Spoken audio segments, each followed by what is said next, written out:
Hello, everybody, and welcome to another edition of the Knicks Film School Pregame Show. My name is Andrew Claudio, a.k.a. GMAC. It is time to mercifully make our way into another Knicks matchup, this time on Sunday, a matinee in Boston against the defending champion Boston Celtics.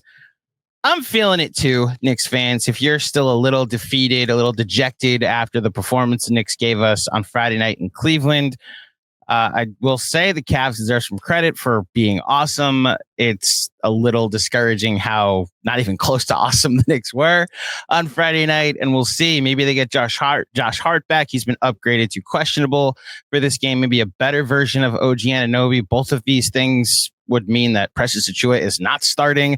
So maybe you get some better process from the head coach. But all of the above hopefully leads to a better performance against the Celtics on Sunday. I know someone that is hoping we get the same performance from the Knicks on Friday, also again on Sunday, is a fan of the Boston Celtics who is the co-host of the Bout Them Celtics podcast, and a man who left an impression the last time he was here at Knicks Film School, Sam LaFrance. Sam, welcome back to Knicks Film School. How you doing, buddy?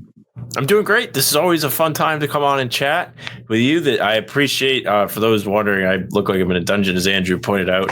So I joined the room. It is 12:30 Eastern almost, and I'm in Los Angeles for a work trip. So this is where I'm at right now. But very excited to be here. It looks like you're being interrogated right now, where you are in your. Well, I have nothing to interrogate you about because your basketball team won the title last year. And what's funny is every time people bring up how like bad the Celtics are, or how not as good as they were last year, they were like when I had Jack on and said this, it just seems like it was very much to do about nothing and overdone and overhyped and overplayed. And obviously the two times the Knicks have played the Celtics have shown out that way. So let's talk about the Celtics from your perspective first, because it's the title defense season. It's the first title defense season for you since 2009 as a Celtics fan, I should say.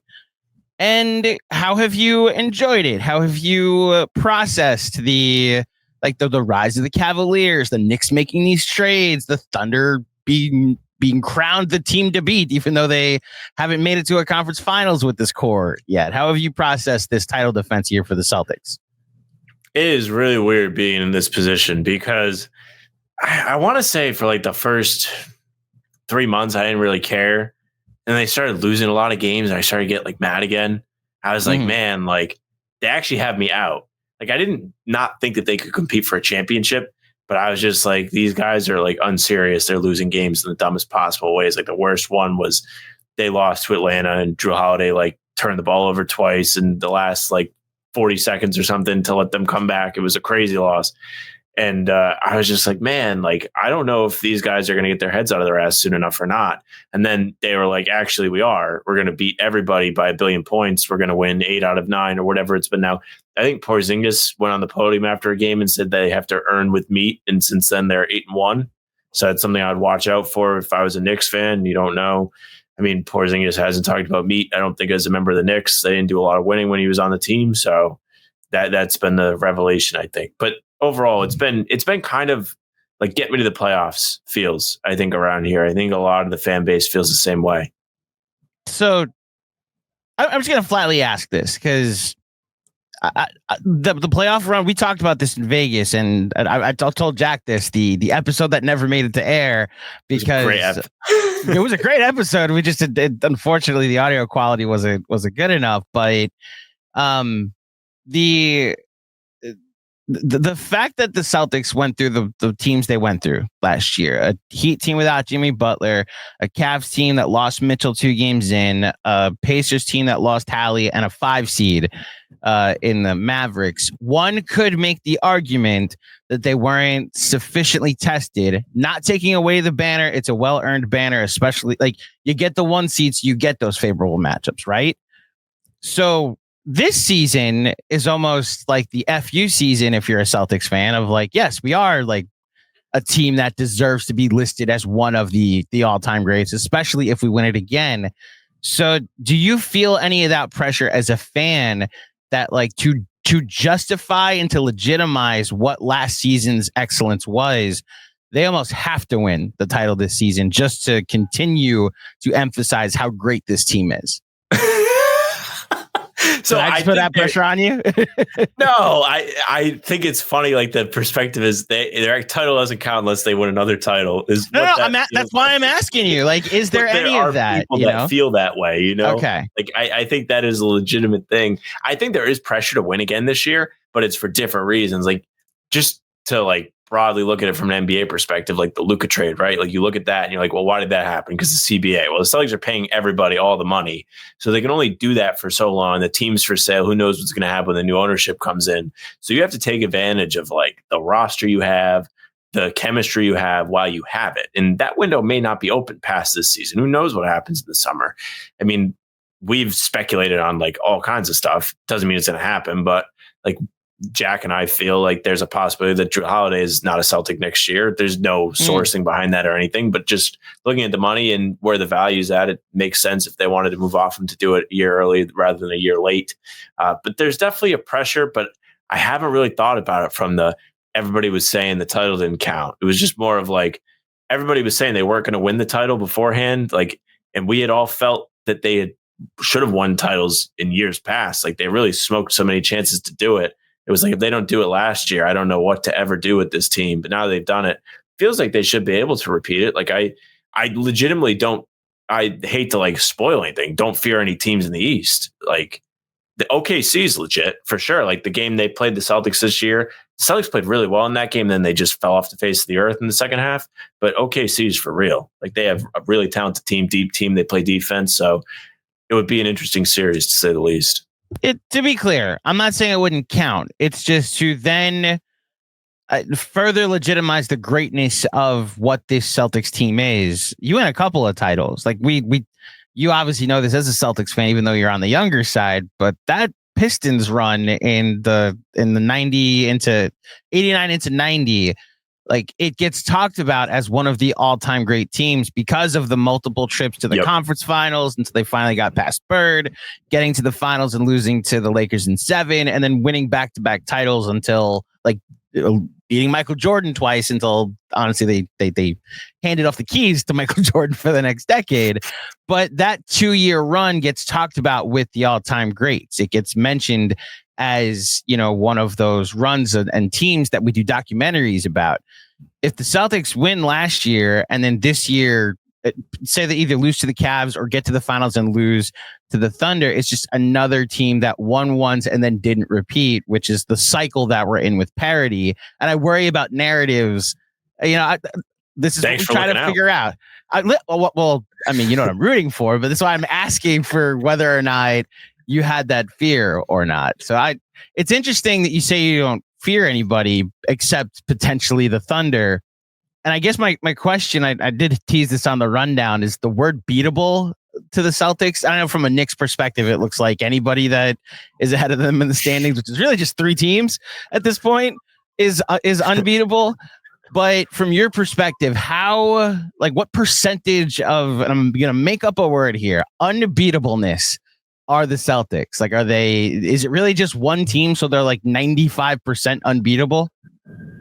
Well, I think like I still have some fear with Denver too, to be fair to them. They've played Jenga with their team a little bit to where they're not quite the same team they were 2 years ago, but the Celtics still haven't beaten Jokic in quite some time. Like he didn't play in the game in Denver this year, which is Celtics won. So I'd be a little bit wary of that. They don't have a great matchup for him in the playoffs. Like Porzingis isn't quite strong enough. Horford's a bit old and he doesn't have the same success against Jokic as he does against Embiid, who is his forever son. But I'd say Denver's in there. I'd say probably like 90, 85% maybe. It depends what Celtics you get, because they have been so bad at home this year compared to what everyone expects. Like if you pull it up since probably December 1st, they're right around 500, if not below it. They lose a lot of games at home. And in the playoffs, I mean, maybe you can get away with it if you're the Celtics because you beat everybody on the road, but the average team is not getting away with losing home games. That's why the standings determine who plays at home. It's supposed to be important. And TD Garden has been somewhere that has been a great place to play. and the fans are great and the atmosphere is great. When you're dropping playoff games, I think it has a lot to do with the uniform selection myself, but that's neither here nor there. If you're dropping playoff, no. Now it's here. What do you mean it has to do with the uniform selection? What are you saying? So it killed me that they won the finals in Game 5 wearing green at home. I'm a traditionalist. You should wear white at home, only white at home. They've started screwing around with the uniforms. They introduced these neon green, disgusting looking uniforms that they wear now, and all of a sudden they can't win home games. I think the basketball gods might be actually punishing them for that. They won the title last year in the uniforms, though. So it's tough for me to say how much they've been punished. That was the first time ever. I was like hanging on to that. I was like, they've never won a title wearing green at home, white on the road. Now they have. I'm broken. Yeah, I'd love to have this problem. Like the Knicks wear the wrong uniform. So there is actually like a Knicks Film School curse that exists right now. The Knicks are 10-3 in their last 13 games. The 3 losses happen to coincide with our last 3 Knicks Film School watch parties. In fact, the last 6 watch parties we've had have all been losses. I didn't think it was real. I thought they just ran into a tough schedule. Hilarious that we decided for the games against good teams that we would have parties for them and not like a random party for Knicks Wizards for people that like to perpetuate the joke. Then they lost to the Lakers. And I was like, all right, there might be something here because then it figures then they played the Celtics and they played the Cavs. The next one that we have is against the Warriors. And we're going to hope that the curse is worn off by then and the Knicks can reverse the fortunes there. Point being, I'd love to have the problems that was the Knicks' only problem, that they can't win whenever Knicks Film School has an event, or the Celtics, the uniform determines whether or not they win the title or win at home or not. I also find myself to be a traditionalist too, by the way. I like when the Knicks wear white at home, and it does bug me. Looks clean. Yeah. These kids today and their extra alternate uniforms that the NBA forces them to wear. Adam Silver will pay. Yes, one day he will. So I do want to ask about. It's an interesting way to ask this, but it's not who you think they'll lose to, but like your emotional hedge rankings. And what I mean by that is it's not necessarily like, who do you think could beat the Celtics in a 7-game series or eliminate them to end their title run? But if you had to rank it from like worst on, like starting with your worst, like let's do 5, I guess, of the worst case scenario, eliminating the Celtics to end their title run, who would it be? Like starting with number 1. All right, number 1 would be the Lakers. It sucks that it has to feel so real quick. Your mic dropped out for a second. You said number 1 would be the Lakers. So the Lakers. That makes sense as a Celtics fan. So it would be in the finals again, but it means the Lakers get a title, LeBron gets a title, and now Luka gets a title. Yep, LeBron, another title. Can't stand LeBron. He's one of the worst people. Just we'll leave it at that. Just insufferable, always whining, palms up, first team all palms up. Luka's also first team all palms up. He loves to complain to the officials. Like they're like the best duo ever of complaining to the refs in LA right now. And of course the Lakers have like some of the worst fans ever too. Like they just kind of show up whenever they feel like it. Bad fan base in LA. It would suck to lose to them. They would have the same amount of titles as the Celtics. You've got the Mickey Mouse one and then the 5 that they stole from Minnesota, which I don't really buy into that stuff as much as other people do, but there are legitimate people within the Celtics community that are like, they have 12 titles. Shout out Bill Simmons, has been perpetuating that for the longest time, that the Minneapolis Lakers actually have 5, and then the Los Angeles Lakers have, 12 or 13? 12, yeah. I now have to ask, was it like not your worst nightmare, because the Celtics are in a good spot, but what was your reaction when the NBA world got the most unbelievable of alerts that Luka got traded to the Lakers? So I was asleep. I was so mad. I woke up to pee at like 5 a.m. and I just picked up my phone, and there was like, I have Jack's tweet notifications on, so I knew it was real from the instant because people were talking about it. But I was like, how did this happen? Like it took me a couple minutes to like grasp what had happened. So that trade has so many funny storylines to it. First and foremost, Celtics killed the Mavs. Like they exposed Luka so bad in the finals that Nico Harrison said to himself, we cannot win with this guy who is a generational offensive talent. Like the Dallas Mavericks do not know if they will ever have anybody play for their franchise again that is as good as Luka, and they traded him. The other like hilarious angle. I don't know if you saw this, but years and years ago, Anthony Davis's dad went on TV and cried about, like, I would never want my kid to play for the Celtics because their big bad Celtics traded Isaiah Thomas and the Lakers would never trade my kid.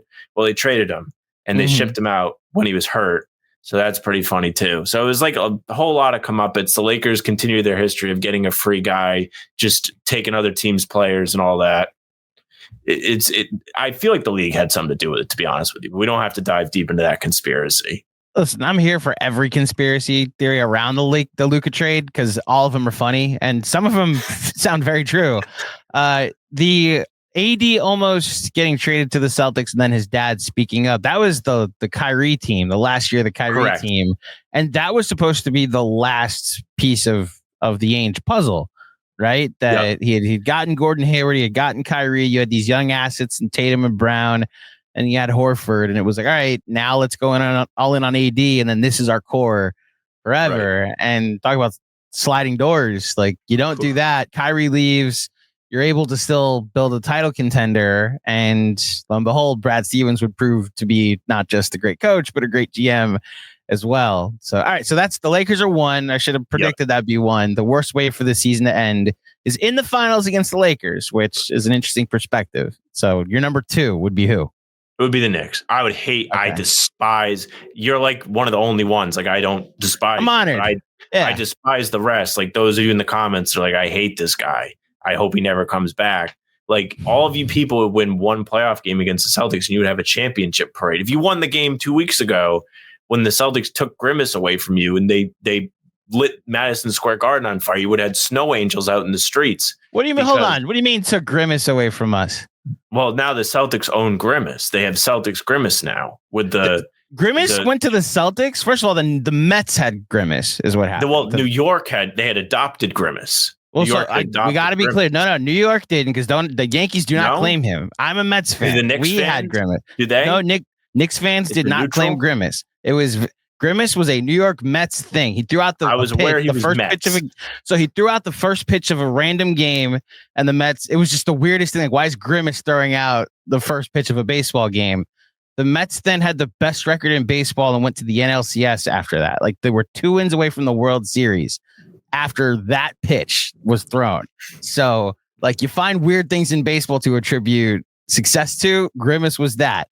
The Mets then signed Juan Soto and don't need Grimace, so you can absolutely have him now. Okay, fair enough. But so but McDonald's to your agita with New York, go right ahead. I'll let you continue for now. But they would have been doing snow angels in the blizzard that was happening that day if they had won. Yes. It would kill me. It would kill me. They are the most insufferable fans. They're the darling child of the NBA. Like, everybody is always like, how can you root against the Knicks? I will root against the Knicks every single time. Probably except if they play the Lakers, because I despise the Lakers. But the Knicks are a close second. I'm looking at this picture you sent me. I'm going to try and add it to the screen. Okay. So Grimace is green now? So he's technically called Uncle O'Grimacy. And Uncle O'Grimacy. Oh my God, they Bostonified him, or New England brought him out for the Shamrock Shakes. Okay. Okay, that makes more sense. Now. Okay, Knicks fans, now you can look on the screen if you're watching on YouTube. Yeah, that's Deuce, Jason Tatum's son, next to a green Grimace. I'm not offended by this as a Knicks fan. I'm very offended as a Mets fan by green Grimace. I got to be honest with you. So green Grimace, you may not start a beef with Knicks fans on this. You absolutely just started one with Mets fans. So okay. So mad that it wasn't as much of a Knicks thing as I thought. I knew it was a Mets heavy thing, but I just kind of thought everybody embraced him. Like, I would see Grimace on the subway and all that stuff. Yeah. So this is where I can educate you a little bit. I know you have New Yorkers in your life and Knicks fans in your life. The Knicks own like 99% of New York sports basketball fans. Like, no one's a Nets fan. Right. So that's one thing. The Yankee Met split is real. I never know how much of a percentage it is. I think it's 60-40, or maybe closer to 65-35. I think there's a transplant portion of the fan base that it's more like 50-35, and then 15% of people that are just going to root for whoever is good, because they're just here and they like New York. But yeah, like there's no Yankee fan that would claim Grimace. I will just tell you that right now. And all of us claim the Knicks. Like the one thing that we all combine on is the Knicks. So yeah, that's where if you saw Grimace in blue and orange, it had nothing to do with the Knicks. That's for sure. Okay, deal. I hope the Celtics trot Celtics Grimace out more than once, though. I'll be mad. No Yankee fan will care. I'll be very mad if I see Green Grimace at the Celtics game later tomorrow / today. So as expected, the Lakers and the Knicks were your 1 and 2.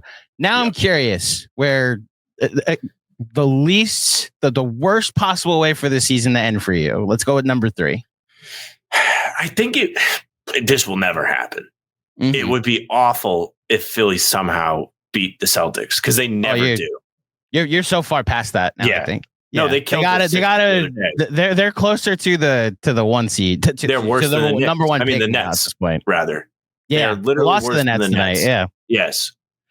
Embarrassing. They should trade Embiid. Like, I have so many thoughts about what they should punt this season. They shouldn't try. But if they somehow got in the playoffs and beat the Celtics, it would be the most humiliating way to lose because I felt for a while like the Celtics cannot keep this up. Like they are due to eventually lose to this Sixers team. Like it has to happen, but it may never happen because they are just unable to get healthy. Embiid's a joke. He had a knee injury and played in the Olympics instead of getting healthy and then wasn't ready to start the season. I actually ache for Sixers fans. Like if that was me and my star player was a clown like that, I don't know what I would do. Like so thankful for Jason Tatum, one of the most serious people ever. Great guy. Jaylen Brown, great guy. Like really easy guys to root for. Not like Embiid just diving all over the place, holding his knee, grabbing Mitchell Robinson's ankle. I'll shout out to all of you guys. I know you guys hate him too.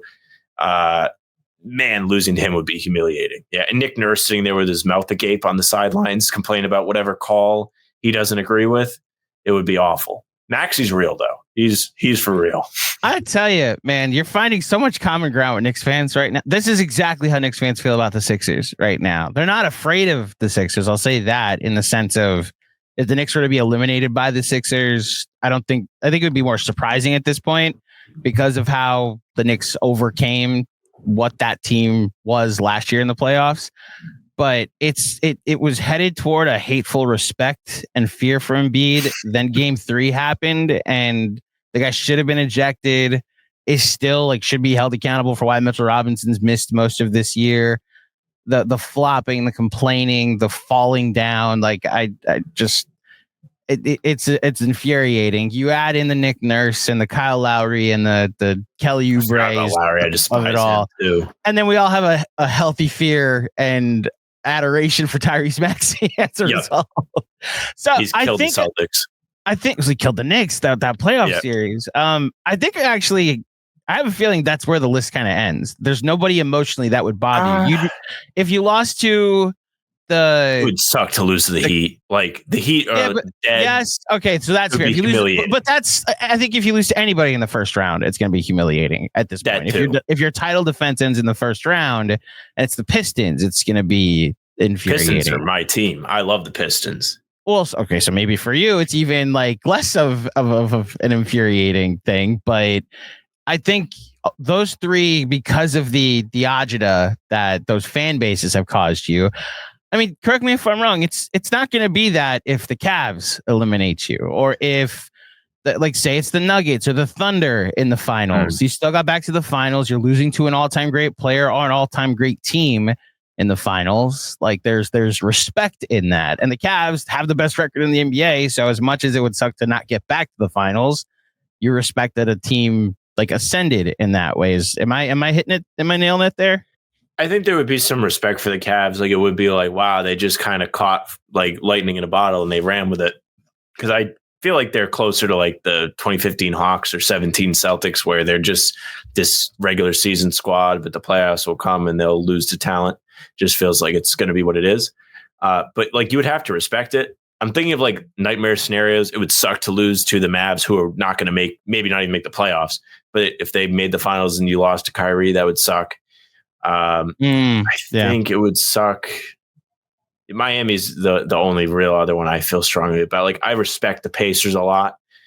They played the Celtics really well last year. They've played the Celtics really well, even like outside of that playoff series. Like they've given them problems. They beat them twice last year, beat them in the in-season tournament. They've 2-1 against the Celtics this year, the only team with a winning record against them in the East, I think, which is pretty impressive from them. They're just consistently good against Boston.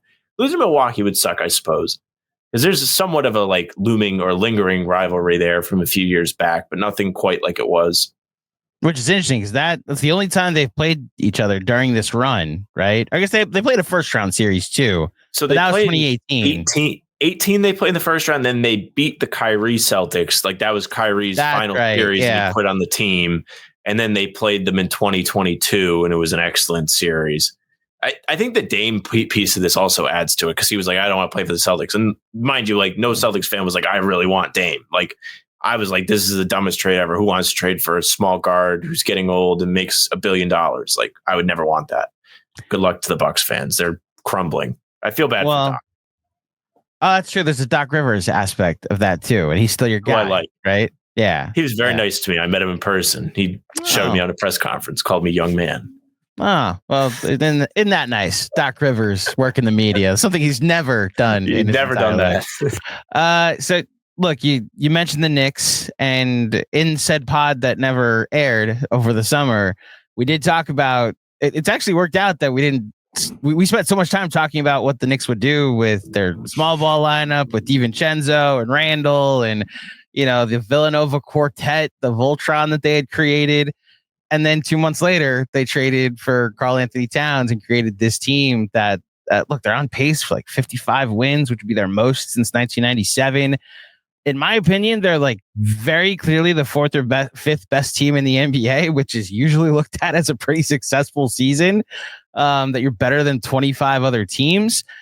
And so here's the frustrating part. They're plus 410 in point differential. They're plus 410 on the season against 26 other teams, against the top three teams in the NBA, the Cavs, the Celtics, and the Oklahoma City Thunder. They're 0-6, minus 138. So they come into this game with that hanging over them, and this fan base having to either pick a scapegoat, whether it's Cat's defense or, let's be honest, it's Tom Thibodeau's coaching at this point, whether it's Precious Achiuwa or just Leon Rose for going all in on a team that could be as good as fourth. There's a lot of frustration, a lot of emotions over the last 24 hours. That coming into town for Boston, your reaction to what's going on in New York after they were marketed as a team that was put together to beat Boston, your reaction to all that is what? I'll give you the floor here, Sam. So I will say first, the Knicks have been a very good team, like you said, just not playing the Celtics, or I guess any other really good team. Like they just haven't been lights too bright for the Knicks, I guess. What I'll say about the Knicks is they may want to consider forfeiting games against the Celtics. The NBA doesn't have a rule for it, but FIBA says if you forfeit, it's 20-0. And the Knicks have not even covered 20 points again. Like you would have a better point differential if you forfeited both the games so far. Jesus. Like that's what it would be. So I would consider that. Tibbs would get like his guys to have the day off. Like they probably could use the rest because he's just running them into the ground. OG is already in and out of the lineup. So like you guys can hang the banner about what your record was with OG this year, like you did last year. And, like I don't think that they should be ashamed of anything that the general manager did. Like they should have traded Randall years ago. He sucks. Like he's still a bum, even if he's not in the Knicks. Like he was always a bum, fumbling around, spinning around, losing the ball, throwing it off the backboard, out of control basketball, ball stopper. Like that was a W move, regardless what you think of Cat's perimeter defense. You can't dispute the guy's been having one of the best years of his career for the Knicks. Like the city really likes him. I think it's good for him. Like they embrace him. Like really fun to have a kid that grew up like rooting for the team, playing for the team. Brunson's an extremely likable guy. Like you want to put a winning team around that guy. The fan base can buy into that. I think it's a win for them. I truly think they're a terrible matchup against the Celtics right now. I think they are built to beat Boston, but we just haven't seen them show any semblance of that yet. It's just been they go out there and they are on the bench at the end of the game looking around like they can't believe it happened again. Opening night felt like a little bit of an anomaly. Like I was at that game. Hilarious. Like every single three went in. I was like laughing my ass off up at the top floor. the game at Madison Square Garden was weird because it kind of started where you felt like it could be a game. Then you blinked and it was a like absolute demolition. It was like 30 something points at one point, ended at 27. That was like nice of them to let it get to that. Yeah, it was. They had gotten back in the game in the third. Tibbs went away from the Precious Achiuwa lineup. I'm very curious what lineup he throws out there to, if either Josh Hart or Anunoby aren't playing, to see if he leans into the offense a little more and gives us Deuce McBride. But yeah, I can't even fully say like Anunoby wasn't playing in the game at MSG 2 weeks ago because Porzingis wasn't playing, Holiday wasn't playing, so I can't lean on that and be like the Knicks weren't healthy. And I think that outside of the outstanding trolling you did about the Knicks record with Anunoby last year, which was 20-3 in the regular season, by the way, it was outstanding. It'll never be forgotten. You can look it up in the MSG rafters. You just look up. You can. Yes, that's apparently all we hang in the rafters is our record with OG Anunoby that one season. And don't forget January that one season. Look, the fact of the matter is, it does seem like the Knicks have to be somewhat perfect and have to hope the Celtics. You talk about these unserious moments. I just haven't seen that this year. I agree with you. Opening night was the wrong games. Well, so against the Knicks, I haven't seen it yet this year. They hit everything against the Knicks, and this is an extension of last season too. Look, this is where I think to talk about this matchup, it's so fascinating because I don't want to be so like, it's very pathetic to just say I'd love to just see them play a close game against one of these teams in the top. But my God, would it just feel good for it to be the fourth quarter and it's a 2-point game either way? Like I'm not saying I would sign up for that right now, but you'd love to see the Knicks actually show up to one of these games and look like they are in somewhat equal footing, even for 4 quarters. Over a series is a whole different story, but for 4 quarters, just look like they have that fight. And that's, I think, what was so discouraging about the Cleveland game 2 nights ago. It was just so unserious. It was over by the end of the second quarter. And so the event I'm telling you about, the watch party, we did trivia at halftime, and then it bled into the third quarter, and nobody cared. Like people left after trivia was done, which was great. People got to enjoy trivia. Shout out to T-Squared Social, but that's what I think that largely the Knicks fan is looking for is, and like we could talk a little bit about the X's and O's in this. Like, well, I'd love the Knicks to not get roasted as much as they have in the pick and roll, the attacking of Karl-Anthony Towns, whether it's going to a more switch heavy defense, whether it's, I don't even know how you limit the Celtics 3-point attack, but whether it's just leaning into generating more threes and taking more threes and trying to match the variance game as best you can, like honestly what teams have done to the Knicks all season.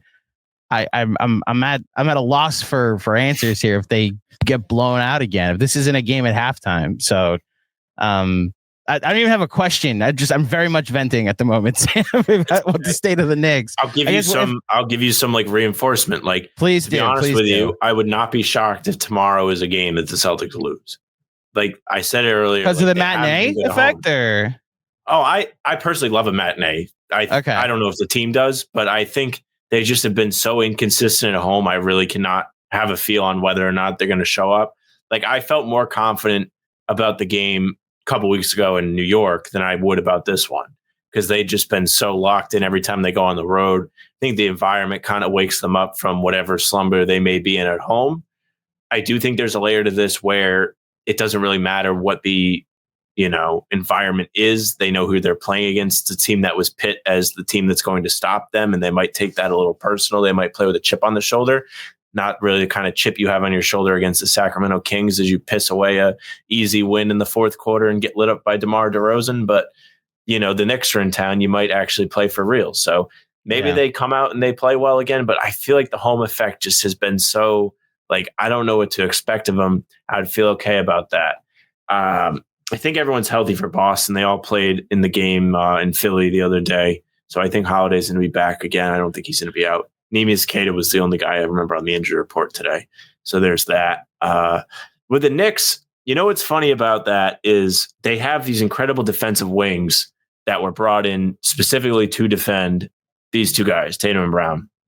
And all the Celtics do is just set screens until you're not defending those guys with your guys that you want to defend them anymore. So it's Cat or it's Jalen Brunson, who Jalen Brunson is just small. It doesn't mean he can't like defend. He's strong. He'll play hard and everything, but Cat doesn't really have the quickness to keep up with Tatum, who's become really great with the ball in his hands and a really great decision maker too. Like he continues to grow in that. The game in Philly on Thursday was a puppet master experience. He was just doing everything. He had the Sixers defense in shambles. You can't double team him anymore.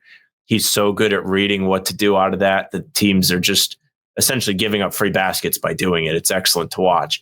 If you want my advice on how to beat the Celtics, do not ever intentionally try and be like, we're going to try and make as many threes as them. I feel like that's actually what makes the Celtics great, is that teams feel they have to do that. And they fall into a trap of playing a game that isn't necessarily their game. Like, it's a dangerous game. I've seen the Celtics lose plenty of games this year because they just believe in that and wholeheartedly believe in that, and nobody can outplay them. And then if they're not shooting the threes well, sometimes it bites them in the ass. Like, they just can't win. There have been so many games this year, I'm not making this up, where they will miss a lot of threes and have like a sub 35% 3-point game. And then Missoula will go to the podium and be like, well, what do you want out of us? The threes weren't going in. Like, we can't possibly play defense if the threes aren't going in. And there's like truth to that. Like, long rebounds equate to easy fast breaks and the other teams get out in transition and stuff. But overall, like, they've gotten out of that mindset lately. But I would not encourage the Knicks to try and get into a shootout. What they want to do is try and take that away, like overcommit to blitzing the guy with the ball in the perimeter, because then the Celtics do this thing where sometimes they make real dumb decisions and they're like, we need to make the kick out pass, even if they don't. Yeah, there's only so much blitzing you can do or playing at the level with Karl-Anthony Towns on your team. I agree with you about Brunson, by the way. I think him and switch heavy schemes have actually seemed not as much of a disaster non-Cavs game. As far as what recently when we've seen it, like the Cavs game notwithstanding, Cat's just there are moments when he's fine and he's moving his feet, and then there are moments where it's an automatic bucket because he's the last line of defense and there is no defense. It's why, like, I understand them trying the Precious Achiuwa starting five. I wish they would lean into the offense more and go with what has proven in all the evidence to be more efficient with Deuce McBride. But look, the Knicks don't take a ton of threes in general. They have a high percentage, but they largely use their 5-out spacing to generate better looks at the rim and more room to operate in the paint. I just entirely too many times this year, they've been down and the other team is hitting threes and the Knicks are counting by twos to try and get back in games, and they don't have the ability to get stops like they used to. So that way you can come back in a game by generating two at a time. So look, it's come to a point where as a Knicks fan, you're just kind of hoping they play a competitive game on Sunday just to bring that full circle. And that's, I guess, where we're wrapped now. Like, cover the spread. Yeah, I don't even know what the spread is for this one. But look, I think there are Knicks fans that are going to hear this after they get past you teasing them about the Anunoby record last year that I absolutely was using to try and boost myself going into that series. But like, if they're hearing that the Celtics have been unserious at home and like, okay, now's our chance. Maybe we can actually be competitive in one of these games because the Celtics have been unserious at home. If there's a fan base that needs a reversal of vibes right now, it's probably Knicks fans. Last thing, if you, I'll put you on the spot. So you said you're not confident. You're confident. You're so confident. Let me fully rephrase this. You're so confident in the Celtics' ability to get back to the finals. Give me a percentage on your confidence that they're going to repeat as champion. Scale to 100. Oh, man. I would say 75%. We still need to see them play OKC again in a couple weeks here. They'll be in Boston at the Garden, and that'll be a fun game to watch. I'm excited for it. So it'll be a real big test for the Celtics. I'm sure they're going to kind of carry the chip on their shoulder that they did into, like, they played really good basketball in OKC for the first half. Like, the first half in OKC was maybe one of the best stretches of basketball I saw them play all season. They're locked in. The ball was moving. The defense looked really good. They almost were like out toughing the Thunder. Like it was like they came out and were like, we're in the place that we're at and people respect us the way they do for a reason. And then they tried to do the same thing in the second half. They just couldn't make any shots. Like they shot like 20% from the field. It was egregious. I think that they shouldn't be like wildly favored over OKC in a series, but I don't think people should think that OKC is going to roll them either. Like I think it would be a very competitive series. I really don't buy the Cavs in the East. I just don't. Going into the season, I would have bought the Knicks as a competitor, but they haven't shown anybody anything against the Celtics or any of these other good teams to where that I would believe that they could beat the Celtics in a series. I also don't know if they would beat the Pistons in a series, by the way, who have won both games in New York this year. That doesn't scare me. I gotta be honest. I'm glad you're kidding. I know there are Knicks fans that are paranoid about that. Those were down to the wire losses. They were excellent games.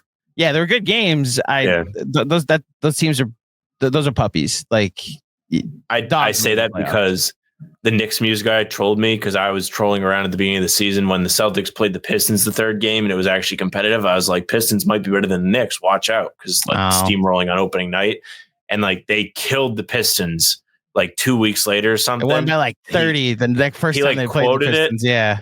He was like update or something, and I've been watching ever since. I was like, so every Knicks. So your dream scenario, the opposite way, not your nightmare scenario. Your dream scenario is the Celtics win the title and the Knicks lose to the Pistons in the first round. Yeah, it would be a little funny. Like maybe you win game one and the fan base, you have your championship parade out in the streets of Manhattan after you win the first. You really don't like when they're outside the Garden celebrating wins. We want Boston, you really don't. And they don't even get there. It's man. Sad. Well, I mean, look, the way it's headed, you and I will be doing what does starvation does. That listen, you can talk. Your team won the title for the first time since 2008, so you get to say these things. It's your prerogative. I will say that it is funny how much it gets under your skin to see Knicks fans excited. Oh, I hate it. Happy. I hate the guy that outside the Garden. Yeah, the pour the honey on him guy. I hate that guy. The pour the honey on him guy. He's got. He was when they beat the Celtics in double overtime a couple years ago on opening night. He was the guy. He's like motorboating his face around outside. Oh, he lifted his shirt up and he had Yep. Gotcha. I got to be honest. I know that they beat the Celtics and that's what sparked that video, but there's so many other things non-Celtic related that are so much funnier about that side talk video. The fact that the Kevin Durant, they tell me a little something, KD. Don't you regret not coming to the Knicks? Like I've said that every time the Knicks have beaten or every time the Nets lost, I would just be like, tell me something, KD. Every time Tom Brady lost at the end of his career, I share a birthday with Tom Brady. So on my birthday, I just remind everybody it's not his birthday, it's mine. And then I tweet out the guy saying, real talk, Tom Brady's a bitch, and that's just how I live my life in the year 2025. I enjoyed how horrible he was at his job this year on Fox. Just personally, he was bad. Yes. He was always when he did. Ironically enough, this connects to this when he did the Roommates podcast live, and he was on that stage, and I saw that I was like, he's going to be so bad on TV. Yep. Like, what do they need to do, Tom? They need to get stops. Thank you for your insight, Tom. The Chiefs need to get stopped. They're down 40-6. Thank you, Tom Brady, for the insight that they need to get a stop on this next game possession or they will lose. Okay, we ended on common ground. Tom Brady sucks at his job. I appreciate that, Sam. I hope we can end on common. First job he was very good at. I don't know. I don't remember his first job. Okay. But that's old news. It was all Belichick, and that's my story, and I'm sticking to it. I appreciate that we ended at least in this place on common ground, and I appreciate you staying up. Well, technically, I'm the one that stayed up on the East Coast. I appreciate you staying up. I feel there. Terrible. There you go. No, the pod we did in Vegas was fun. The night we spent, like me, you, Jack, and I forget the other guy's name, but we went around the Wynn. Was with us. Bobby. Okay, so we went around the Wynn. We went to a restaurant. Realized the food wasn't good and just left and said, we actually don't want to eat this food. I thought this was a different menu and we're going to go to a place that serves burgers instead. And we ended up at the Wynn. lobby bar, and it was outstanding. So, Sam, before you get out of here, please let the fine folks at home know where they can find you, and if they want to, the work that you do. There you go. They don't. But if you want to get mad at me, you can find me on Twitter at Sam LaFrance NBA. I'm writing over on Celtics blog. I've been a little AFK from that just because I've been bouncing around for work, as you can see. But you can find me and Jack Simone, if you know him from this channel, doing the How About Them Celtics podcast. We're doing new videos there every day. So if you want to keep up with the rivals over there, see what's going on in Celtic land, you can check them out. We're doing pregame streams half hour before every game too. So it's a ton of fun. And thank you to Andrew for having me on. It's always fun to come here. Of course, Sam. It is always good to see you. I would love for one of these days to see you after the Knicks are the most recent victors in this matchup. I hope there's some Knicks fans invading the How About Them Celtics post game pod that you guys do, whatever post game stuff you guys are doing for this game on Sunday. We'll see what happens. Sam, thank you as always for joining me, and thank you everybody for tuning in to another edition of the Knicks Film School pregame show. If you dug it, please head over to iTunes, drop a 5-star rating and a review. Nothing from me until Wednesday when the Knicks take on the Philadelphia 76ers. Obviously, stay tuned for the post game. Macri is back. For those of you that thought he was dodging the smoke when he was taking a vacation with his family, we're allowed to do that here at Knicks Film School. But he will be back on Sunday night after the Knicks Film School post-game show, I guess after the Knicks play the Boston Celtics. But until next time, thank you for listening. Thank you for watching. Enjoy the game tonight, and I'll speak with you soon. Peace.